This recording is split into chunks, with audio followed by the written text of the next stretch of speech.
My name is Jessica Miles, and I'm 29 years old. If you had asked me 2 months ago what my life looked like, I would have told you I was living a quiet, steady dream with the man I thought I'd grow old with. For 3 years, I'd built a rhythm with Daniel Whitaker, a man whose mind fascinated me the way an intricate clock does, threads of logic and creativity looping seamlessly together. I used to feel privileged being led into the internal world of someone so thoughtful, so measured, so wonderfully him. We had a plan, a modest grown up plan: build our careers, save for a house, adopt a dog, maybe children once we felt ready.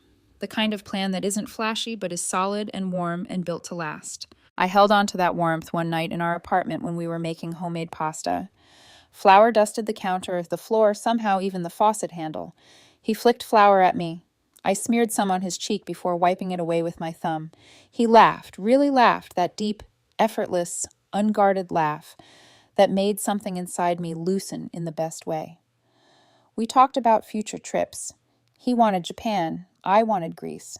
We figured we could do both eventually, after all we had time, or so I thought.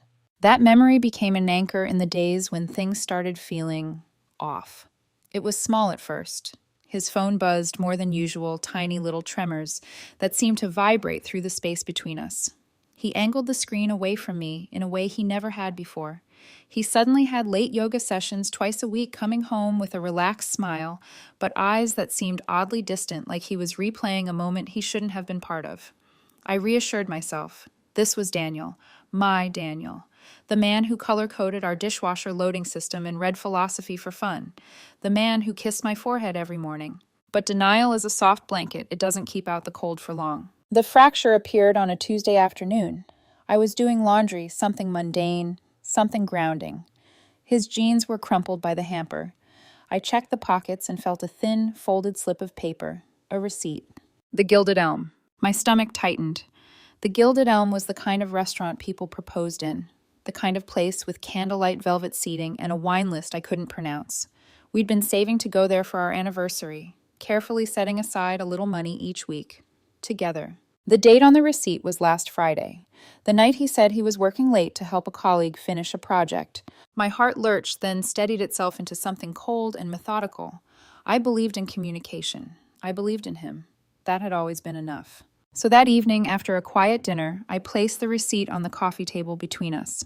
"Hey," I said softly, "I found this in your pocket. The Gilded Elm, I thought we were saving that place for our anniversary." He barely looked at it, didn't flinch, didn't hesitate, just glanced down, then back to the TV as if I'd shown him a coupon from the grocery store. "Oh, yeah, I went last week. Work thing." My pulse hammered. "A work thing," I repeated, keeping my voice level. "You never mentioned that." "No," he corrected, finally muting the TV and turning to me. His expression was eerily calm. "It wasn't work. I went with Marissa." "A woman's name," said casually, as if that single syllable wasn't already unraveling the future I thought was ours. "Marissa," I echoed. My voice felt far away, like it came from someone else's mouth. "From your yoga class, I didn't realize you two were close." His lips curved into a small, almost pitying smile, the kind that made my bones want to turn brittle. "We've been seeing each other for a few weeks now, and honestly, it's been enlightening."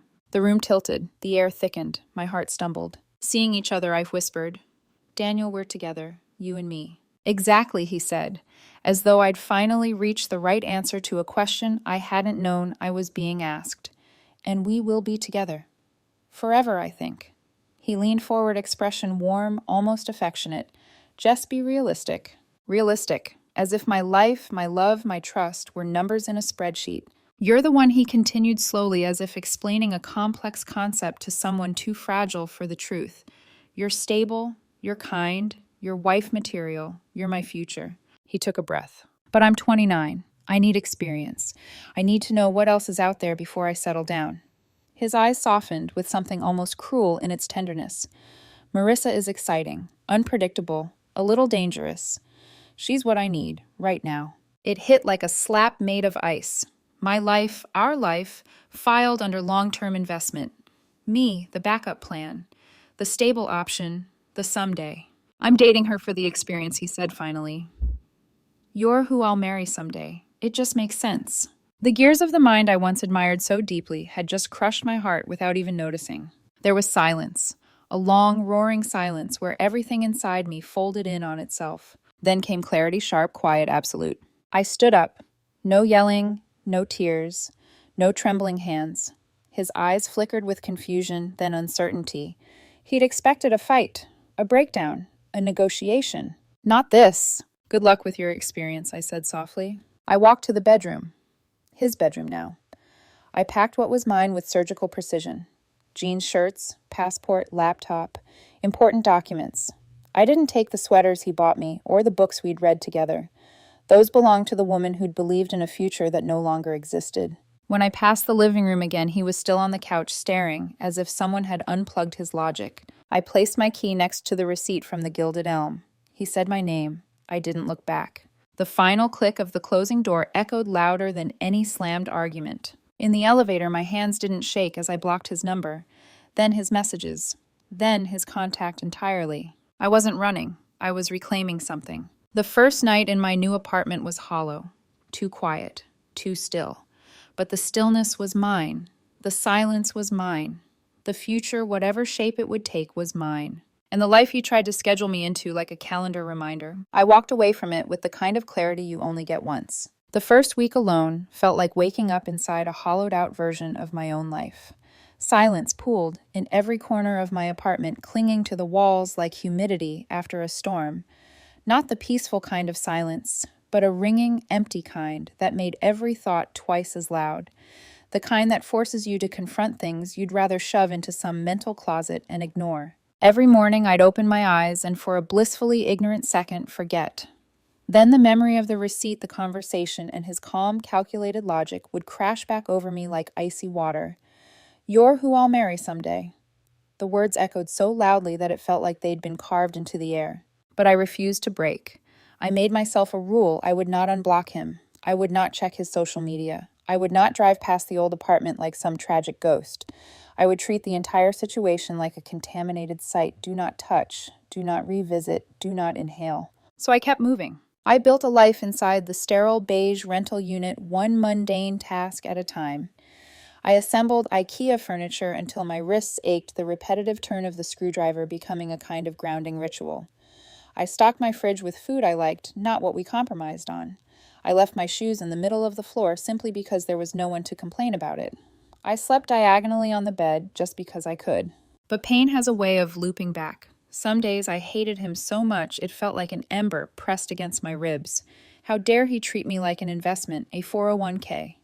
Something safe to come back to after he finished experiencing life. Other days I missed what I thought we had.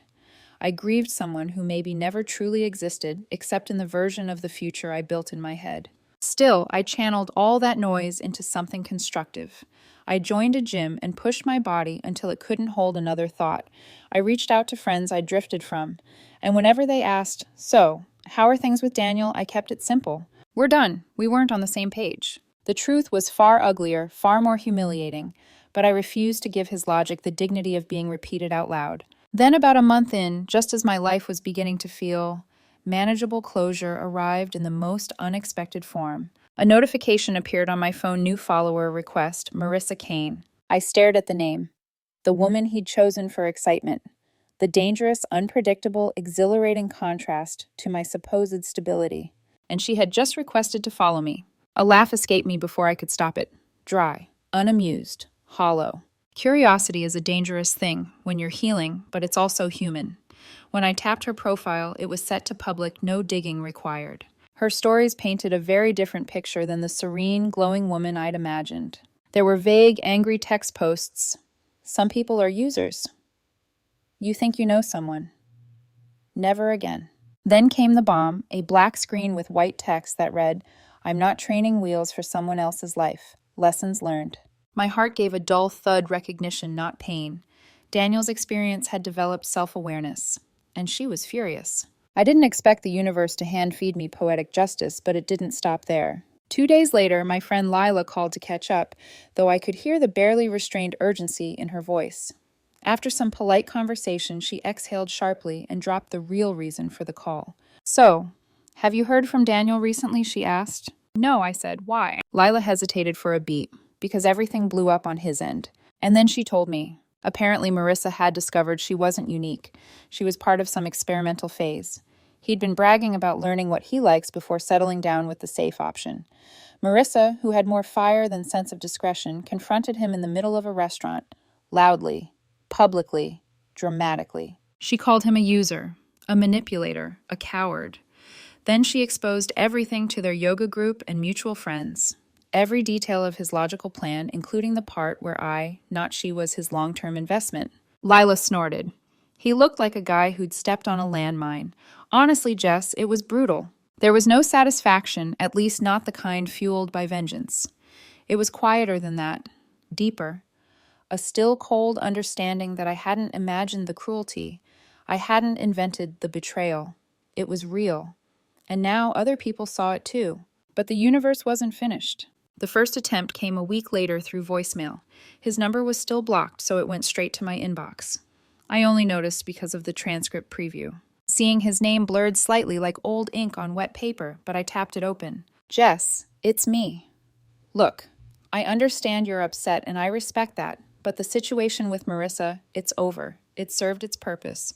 The data confirmed what I already knew. You and I can get back on track now. The data. My breath hitched in disbelief. Even now he spoke like we were a project, a hypothesis, a line item. I deleted the voicemail without listening to it. A few days later, a text from an unknown number popped up. Unknown. Jess, please. I made a mistake. She meant nothing. It was always you. You're my future. The polished confidence was gone, replaced by desperation. I blocked it. Another number followed, this one dripping with bitterness. Unknown. So you're just going to ignore me forever after everything we had? A real partner would fight for us. A real partner would understand. But I guess you were never the woman I thought you were. For the first time since leaving, I genuinely smiled. There it was, the final card in his deck. When charm failed, when logic failed, when pleading failed, he tried to weaponize blame. I blocked the number. Slowly, deliberately. One move at a time, the chessboard cleared. He had no more pieces left. 3 months after I walked out of Daniel's apartment, something inside me finally settled. The silence in my new place no longer felt like an empty, echoing void. It had become a companion, steady, peaceful mine. I'd fallen into a new rhythm gym in the morning's work. During the day dinners with friends when I felt social quiet, evenings when I didn't. There were days I laughed genuinely and freely, and days a faint ache caught me off guard, but healing is never linear. What mattered was that each week the ache showed up less often, so the night at the Rusty Anchor felt almost celebratory. My team had wrapped a massive project, and a few coworkers were taking me out for drinks. The Rusty Anchor was my favorite kind of place. Dim lighting, scratched wooden tables, an old jukebox humming soft rock in the corner. No memories of him, no ghosts of my old life, just the smell of fries and the warmth of friendship. Lila was halfway through telling a story about her disastrous blind date, something involving a man who brought his own set of metal straws and insisted she was unconscious to the environmental impact of her beverage choices when I happened to glance toward the entrance. And saw him, Daniel. He looked smaller somehow, not physically, but in presence. His shoulders were hunched, his posture weighed down by something that clearly wasn't just exhaustion. There was a frantic edge to his eyes, as if he'd been searching for someone, and had finally found the target. Me. The moment his gaze locked onto mine, he froze. Then something flickered, hope, desperation, maybe both, and he started weaving through the tables. I felt every muscle in my body go still, not from fear or longing, from awareness, from clarity. Lila followed my gaze and went silent. Jess, she murmured carefully. I'm okay, I said, and I was surprised to realize it was true. He stopped at our table, ignoring everyone else like they were part of the furniture. Jessica, he breathed out soft but trembling. We need to talk. The table quieted. My coworkers exchanged awkward glances. I took a slow sip of my beer, set it back down, and looked at him with a kind of calm I hadn't known I was capable of. There's nothing to talk about, Daniel. That sentence hit him harder than a scream would have. His jaw tightened. There is. You don't understand what's been happening. I kept my voice even. I understand enough. He shook his head, took a shaky breath, and words began spilling out, not with the cold logic he'd used months ago, but with frantic urgency. I lost everything, Jess. My friends think I'm manipulative. People at yoga won't even look at me. They think I'm a user. And Marissa, she hates me. She told everyone lies. So now the story's lies, I asked quietly. His mouth opened, then closed. He exhaled harshly. I'm alone, and I shouldn't be. We had a plan. You and I. We're meant to be together. You know that. I studied him, really studied him. The nervous shifting, the clenched hands, the way his eyes darted from mine to the exit like he wanted to run and plead at the same time. 3 months ago, this man shattered my future with the clinical detachment of someone rearranging furniture. Now he was unraveling. That wasn't a plan, Daniel, I said softly. It was my life, and you don't get to schedule yourself into and out of it whenever you want. Something in his expression crumpled. Jess, please. I know I messed up. But everything's over with, Marissa. That was a mistake. You're the real thing. You always were. The words hung between us, limp and hollow. When I didn't respond, his desperation sharpened. Are you really just going to let go of everything we had, just like that? Before I could answer, movement at the bar caught my eye. A woman stood up from her stool, turning toward our table. Marissa. She had clearly witnessed the entire scene. Her expression wasn't smug or triumphant. It was exhausted, embarrassed, tired in a way that spoke of someone who had her pride dragged through the mud and was still piecing herself together. She approached, but not toward me, toward Daniel. Her voice was low-cutting without needing to be loud. Daniel, enough. He turned to her, startled. Marissa. No, she said sharply with a firmness that snapped him quiet. You don't get to try to crawl back to her now. You don't get to drag her into your chaos after you lied to both of us. I didn't, he began. You did.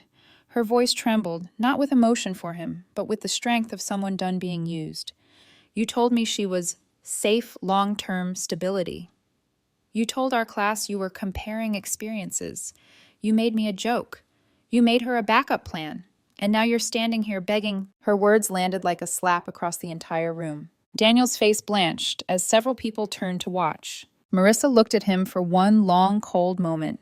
We're both done with you, and you need to let her go. Then she turned and walked out of the pub without waiting for his reaction. Daniel watched her leave, his face unraveling. When he finally looked back at me, something inside him had collapsed. Jessica, he whispered. I stood up slowly, pulling a few bills from my purse and placing them on the table. My coworkers stared wide-eyed, but Lila gave me a tiny nod of encouragement. I faced him fully. No anger, no sadness, just truth. I wasn't done tonight, I said softly. I was done months ago. His mouth opened, but I didn't wait for whatever plea or argument was coming. I stepped around him and walked toward the exit. Each step felt strangely light, as if shedding dead weight. Outside, the cool night air brushed against my face like freedom. I didn't look back. I didn't need to. In the days after the confrontation at the Rusty Anchor, life felt strangely quiet again, but it was a different kind of quiet than before. It wasn't heavy, it wasn't suffocating. It was the kind of quiet that comes after a storm has passed, and the sky hasn't yet realized it's safe to clear. Daniel tried, of course. People like him always do. Lila told me that within 24 hours of the pub incident, he attempted to rewrite the entire narrative. He told mutual friends I'd abandoned him, that I was emotionally reactive, that I'd misunderstood his intentions. He painted Marissa as vindictive, claimed she twisted his words, claimed I was too dramatic to have an adult conversation. But the problem for him was simple. The story was too revealing, too uniquely damning to Daniel. It had his fingerprints all over it. Even the friends who normally tried to stay neutral couldn't buy into the performance. As one acquaintance put it bluntly, if 3 people tell the same story about you and all of them were burned by it, then the problem isn't the story, it's you. As the days stretched into a week, the fallout became swift and absolute. Daniel wasn't just losing romantic prospects. He was losing the version of himself he had curated so carefully. People at his yoga studio stopped engaging. His coworkers, who once admired his sophistication, began keeping interactions curt. His careful reputation for calm rationality had been shattered by the truth of his emotional selfishness. But none of that brought me joy, not in the gloating, triumphant way people often expect after heartbreak. What I felt was something colder, cleaner relief. Relief that the universe had untangled me from him before I became deeper intertwined with someone so calculating. Relief that I saw his true nature before a mortgage or a wedding or children turned his logic into an inescapable trap. Relief that the woman I was 3 months ago would no longer recognize the woman I was now. One night, after a long day at work, I found myself scrolling through my phone while the kettle boiled. My notification list was cluttered. I rarely checked the blocked messages folder, but something told me to look if only for closure. There they were, a small digital graveyard of desperation and resentment. Voicemails transcribed into half-legible phrases. I don't deserve this silence. You're choosing to misunderstand me. I know you miss me too. You were always too sensitive.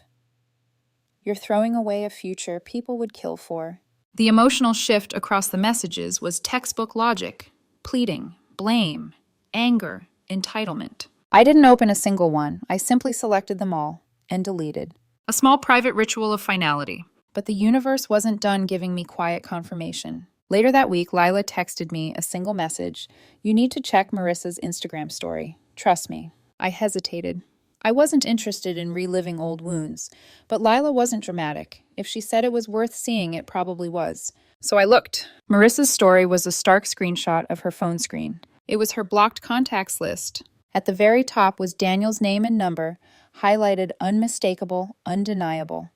Underneath the screenshot was a single caption, "Some mistakes you only make once." I stared at the image for a long moment, something slow and warm spreading across my chest.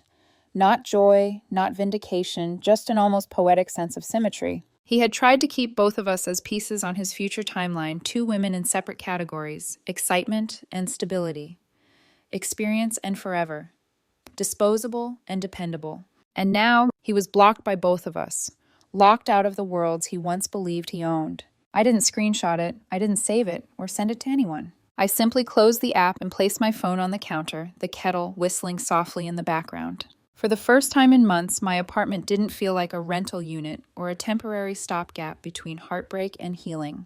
It felt lived in, real, filled with small touches of myself, frames on the wall, a plant I was genuinely trying not to kill, a stack of books by the nightstand, shoes kicked off wherever I pleased. I walked through the quiet space, letting my fingers brush along the back of the couch, the edge of the bookshelf, the cool surface of the kitchen counter. The future didn't feel like a blueprint anymore. It wasn't a scheduled itinerary or a careful plan or a promise kept in some man's hypothetical someday. It was open, blank, mine. I wasn't the safe option. I wasn't the someday. I wasn't a placeholder. I was a whole person with a whole life, and I had let go of a man who didn't know how to treat me as anything more than a role in his personal timeline. As I turned off the kettle and poured myself tea, a small, genuine smile formed. Not because he lost us, but because I finally understood what it meant to choose myself completely. The chapter was closed, the lesson learned, the peace earned.